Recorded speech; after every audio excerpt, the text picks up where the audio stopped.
Assalamualaikum warahmatullahi wabarakatuh. Cerita kali ini berkisah tentang bayangkan sebuah warung sate sederhana di Jakarta mendadak selalu penuh pembeli, padahal dulu sepi. Orang rela antre panjang tiap malam. Tapi di balik larisnya sate itu, tersimpan rahasia gelap, cairan keruh dari sumur tua, bisikan gaib, hingga tumbal nyawa. Sebelum lanjut ke ceritanya, jangan lupa dukung channel ini dengan cara klik like, subscribe, dan tulis sholawat supaya kita dapat hidayah dari Tuhan pada komentar kalian di bawah.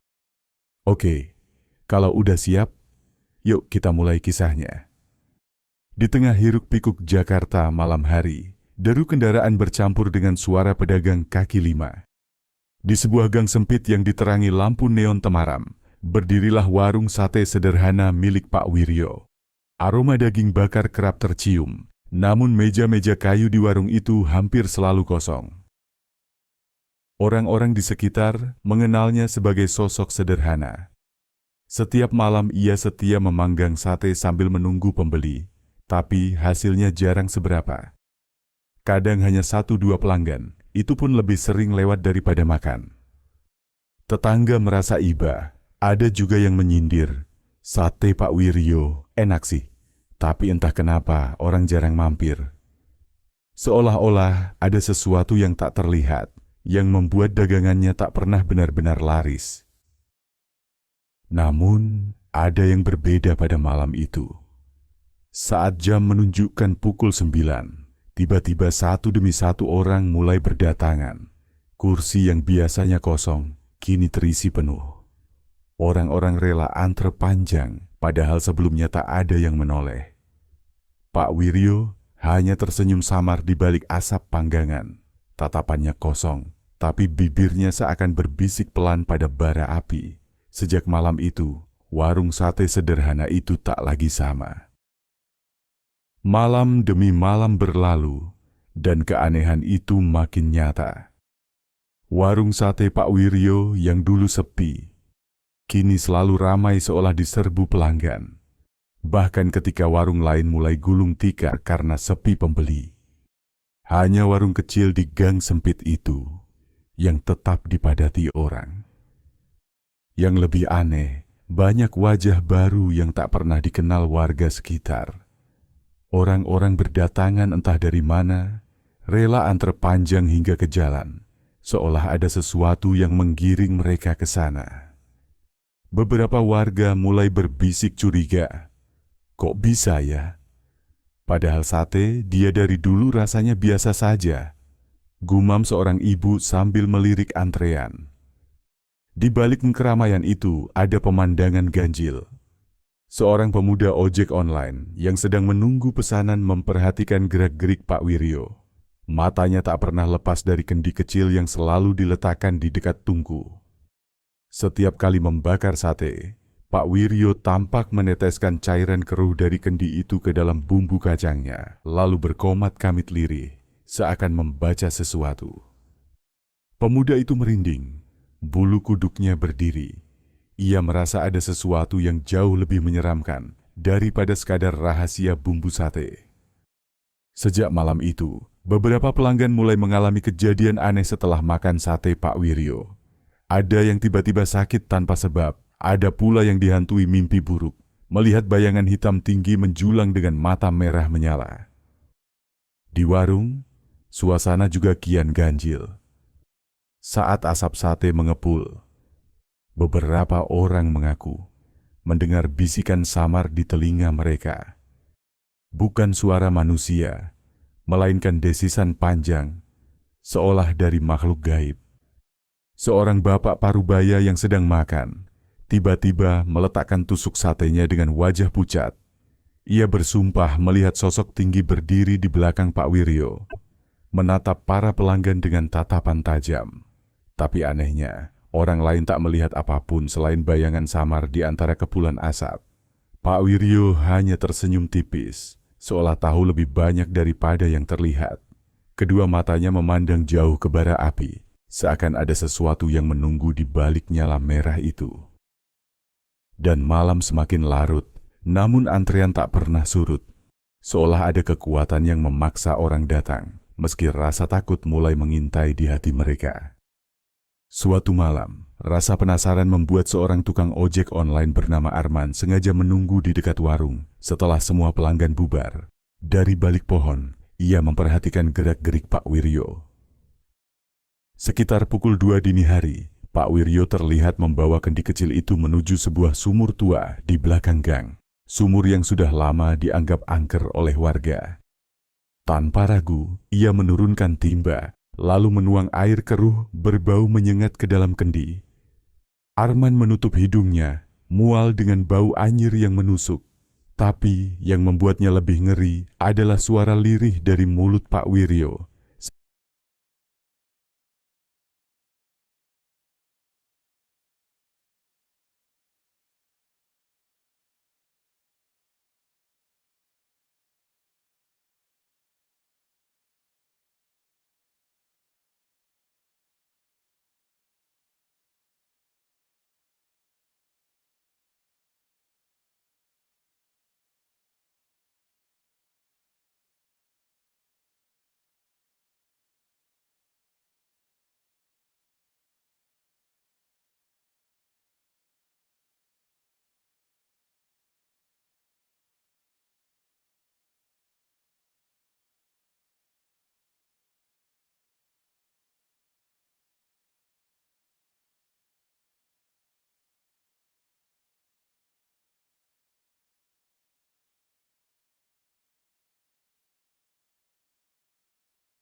Seperti mantra, bercampur desisan yang tak terdengar jelas. Saat itu juga, angin malam berembus dingin menusuk. Arman bersumpah melihat bayangan hitam tinggi menjulang di tepi sumur, dengan mata merah menyala, menatap ke arahnya. Jantung Arman berdegup kencang. Ia ingin lari, tapi kakinya seolah terpaku di tanah. Malam itu, ia sadar satu hal. Rahasia warung sate Pak Wiryo bukan sekadar bumbu, melainkan perjanjian gaib yang menyeramkan. Keesokan harinya, wajah Arman tampak pucat saat menunggu order di pangkalan ojek. Ia tak kuasa menyimpan rahasia yang semalam ia lihat. Dengan suara bergetar, ia menceritakan pada teman-temannya tentang kendi kecil, sumur tua, dan sosok hitam bermata merah di belakang warung sate Pak Wiryo. Awalnya, orang-orang menganggap itu hanya bualan. Tapi semakin lama, cerita itu menyebar dari mulut ke mulut, hingga jadi gosip menyeramkan di lingkungan sekitar. "Iya, anakku habis makan sate situ malah panas tinggi," kata seorang ibu. "Benar, saya mimpi buruk ada bayangan tinggi di kamar, padahal baru makan dari warung itu, timpal yang lain." Anehnya, meski gosip semakin ramai, justru makin banyak orang baru berdatangan ke warung sate tersebut. Antrean mengular setiap malam, seakan ada kekuatan gaib yang menggiring mereka tanpa bisa ditolak. Sementara itu, di balik senyum ramahnya, Pak Wiryo menatap pelanggan dengan mata yang tampak kosong. Seakan bukan dia yang mengendalikan warung itu lagi, melainkan sesuatu yang jauh lebih gelap. Malam itu, suasana warung sate Pak Wiryo lebih ramai dari biasanya. Asap sate mengepul, suara orang bercakap riuh, dan antrean mengular hingga ke jalan. Di antara keramaian itu, seorang pemuda tiba-tiba menjerit keras. Tangannya bergetar hebat, matanya melotot tak berkedip. Dari mulutnya keluar suara asing, berat, dan serak. Bukan seperti suara manusia biasa. Darah, lebih banyak darah. Orang-orang panik, kursi terjungkal, sate berjatuhan. Beberapa pembeli berusaha menolong, tapi tubuh pemuda itu mendadak kaku, lalu terhempas ke tanah seperti boneka. Seorang ustaz yang kebetulan lewat segera membaca doa, dan pemuda itu tersadar dengan napas tersengal, wajah pucat pasi. Ia hanya sempat berbisik lirih, ada makhluk hitam berdiri di belakang Pak Wiryo. Namun anehnya, setelah kejadian itu, bukannya sepi, warung Pak Wiryo malah semakin ramai. Orang-orang tetap datang, seolah lupa ketakutan yang baru saja mereka saksikan. Pak Wiryo menunduk, pura-pura sibuk dengan panggangan, tapi di sudut bibirnya tersungging senyum samar. Senyum yang membuat bulu kuduk berdiri. Sejak kejadian kerasukan di warung sate, suasana kampung semakin mencekam. Beberapa warga mulai waspada, bahkan ada yang melarang anak-anak keluar malam. Tapi anehnya, warung Pak Wiryo tetap ramai, seolah ada kekuatan tak kasat mata yang menarik orang untuk datang. Suatu malam, 3 pemuda iseng mencoba mengintai warung itu dari gang sempit sebelah. Mereka ingin membuktikan gosip yang beredar. Saat asap sate mengepul, salah satu dari mereka tiba-tiba berbisik lirih. Lihat itu. Di balik kerumunan, mereka menyaksikan sesuatu yang membuat darah berdesir dingin. Sosok hitam tinggi menjulang, jauh lebih besar dari manusia biasa, berdiri tepat di belakang Pak Wiryo. Sosok itu tak bergerak, hanya menatap pelanggan dengan mata merah menyala, sementara kepulan asap sate membentuk bayangan wajah menyeramkan di udara. Salah satu pemuda mencoba merekam dengan ponselnya, tapi layar ponsel mendadak gelap. Kamera mati total, dan bau anyir darah tercium di sekitar mereka. Mereka kabur terbirit-birit, wajah pucat dan tubuh gemetar. Sejak malam itu, gosip tentang bayangan hitam bukan lagi sekadar cerita, tapi kenyataan yang sudah terlalu banyak disaksikan orang. Malam itu, bulan tampak bulat penuh di langit Jakarta. Warung sate Pak Wiryo tetap dipadati antrean, tapi di balik keramaian, ada kegelisahan yang tak bisa ia sembunyikan. Matanya sesekali melirik kendi kecil di dekat tungku, seolah menunggu sesuatu. Menjelang tengah malam, setelah semua pelanggan pulang, Pak Wiryo berjalan tergesa menuju sumur tua. Dengan wajah pucat, ia membuka kendi, lalu berlutut di hadapan air keruh. Dari mulutnya terdengar mantra panjang, lebih berat dan menyeramkan daripada biasanya. Tiba-tiba, udara di sekitar sumur menjadi dingin menusuk. Angin berembus kencang, dan bayangan hitam bermata merah muncul lebih jelas dari sebelumnya.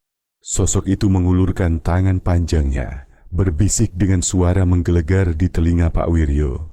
Tumbal baru, darah segar, atau perjanjian berakhir di nyawamu sendiri. Keringat dingin mengucur di wajah Pak Wiryo. Ia sadar, pesugihan yang membuat sate laris itu kini menuntut harga jauh lebih mahal. Keramaian di warung Pak Wiryo malam itu terasa janggal. Orang-orang makan dengan lahap, tapi wajah mereka pucat, mata kosong, seolah dikendalikan sesuatu. Asap sate semakin tebal, memenuhi udara dengan aroma daging bercampur bau anyir yang menusuk. Tiba-tiba, seorang pelanggan muda yang duduk di meja depan terbatuk keras. Batuknya berubah menjadi muntahan darah segar yang membasahi tusuk sate di tangannya. Orang-orang menjerit, sebagian mencoba menolong, namun tubuh pemuda itu mendadak kaku. Lalu terjatuh dengan mata melotot. Dalam kepanikan itu, Beberapa orang bersumpah melihat sosok hitam tinggi berdiri di samping jenazah. Tangannya mencengkeram, seolah baru saja mengambil sesuatu yang tak kasat mata. Pak Wiryo gemetar, wajahnya pucat pasi. Ia tahu, inilah tumbal yang ditagih makhluk dari sumur tua. Senyum samar muncul di bibirnya, bukan karena bahagia, tapi karena ia sadar tak ada jalan keluar lagi. Malam itu, warung sate sederhana berubah menjadi panggung kematian. Dan dari balik asap panggangan, terdengar desis lirih yang hanya bisa dimengerti Pak Wiryo. Janji sudah dibayar. Tapi lapar tidak akan pernah usai. Kematian mendadak seorang pelanggan membuat warga geger. Polisi sempat datang, tapi hasilnya membingungkan. Tidak ditemukan racun dalam sate. Meski tubuh korban penuh memar aneh seperti dicekik sesuatu yang tak kasat mata. Gosip soal pesugihan Pak Wiryo kini meledak tak terbendung. Warga beramai-ramai menunjuk warung sate itu sebagai sumber malapetaka. Beberapa orang nekat mendatangi sumur tua di belakang gang. Saat timba diturunkan, air yang terangkat berwarna merah pekat seperti darah, menebar bau busuk menyengat. Di saat bersamaan, Pak Wiryo terlihat linglung di depan warungnya. Tangannya gemetar, matanya sayu, seakan semua tenaga terkuras. Setiap kali ia mencoba memanggang sate, bara api padam sendiri, lalu asap hitam menyelimuti panggangan. Warga makin yakin, perjanjian gaib itu benar adanya. Dan kini, bukan hanya sate yang menjadi taruhannya, tapi juga nyawa Pak Wiryo sendiri. Sejak malam berdarah itu, warung sate Pak Wiryo tak pernah lagi seramai dulu. Beberapa pelanggan masih datang, tapi hanya bertahan sebentar sebelum merasa mual atau sakit mendadak. Kursi yang dulu penuh kini kembali kosong, seolah pesona gaibnya mulai pudar. Namun bagi Pak Wiryo, penderitaan baru saja dimulai. Setiap malam ia terbangun dengan tubuh basah keringat. Telinga dipenuhi bisikan lirih. Janji belum lunas, darah harus dibayar. Di dapur warungnya, bayangan hitam sering tampak berdiri di sudut ruangan. Kadang muncul di cermin minyak, kadang di balik asap panggangan yang tiba-tiba menyala tanpa api. Mata merah itu menatap tajam, semakin dekat, seakan menunggu saat menjemput. Pak Wiryo mencoba berdoa, tapi lidahnya keluh, tubuhnya gemetar hebat. Dan pada suatu malam, warga mendengar jeritan panjang dari dalam warung. Saat mereka berlari menghampiri, pintu warung terkunci rapat. Sementara dari celah kayu, tampak asap hitam mengepul keluar bersama bau anyir darah. Dan sejak malam itu, Pak Wiryo tak pernah terlihat lagi. Beberapa hari setelah jeritan itu, warung sate Pak Wiryo resmi tutup. Pintu kayunya terkunci rapat. Lampu neon di depan mati, dan panggangan berkarat ditinggalkan begitu saja. Warga yang lewat mengaku sering mencium bau anyir bercampur asap gosong dari dalam, padahal tak ada api menyala. Sebagian orang mengatakan Pak Wiryo hilang tanpa jejak. Ada yang percaya ia diambil sosok hitam dari sumur tua. Namun ada pula yang bersumpah melihatnya berjalan linglung di gang tengah malam. Matanya kosong, tubuh kurus kering. Seakan bukan lagi manusia. Warung itu perlahan jadi tempat terlarang. Orang-orang enggan mendekat, apalagi setelah beberapa anak kecil mengaku melihat sosok tinggi bermata merah berdiri di balik jendela warung kosong itu, menatap jalan dengan senyum menyeramkan. Gang yang dulu ramai karena aroma sate, kini sepi dan dingin, hanya meninggalkan ketakutan dan pertanyaan, kemana sebenarnya Pak Wiryo pergi? Hingga kini, warung sate Pak Wiryo tetap berdiri kosong di gang sempit Jakarta. Cat kayunya mengelupas, kursinya berdebu, dan panggangan berkarat. Namun warga sekitar jarang berani mendekat, terutama saat malam hari. Mereka percaya, sumur tua di belakang warung masih menjadi pintu bagi sesuatu yang tak kasat mata. Beberapa orang yang nekat lewat gang itu tengah malam mengaku mendengar suara bara sate menyala. Padahal warung sudah lama mati. Ada juga yang mencium bau sate terbakar bercampur darah, disertai bisikan lirih. Janji sudah dibayar, tapi lapar belum terhenti. Pak Wiryo tak pernah benar-benar ditemukan. Namanya hanya tersisa dalam gosip seram yang beredar dari mulut ke mulut. Bagi sebagian orang, ia hanyalah pedagang sate biasa. Tapi bagi mereka yang percaya, Pak Wiryo adalah contoh nyata. Keserakahan yang ditempuh lewat jalan gaib selalu menuntut harga paling mahal, nyawa sendiri. Dan sampai hari ini, setiap orang yang lewat di depan warung itu masih bertanya-tanya, sate Pak Wiryo dulu laris karena cita rasa, atau karena darah dari perjanjian pesugihan yang tak pernah usai.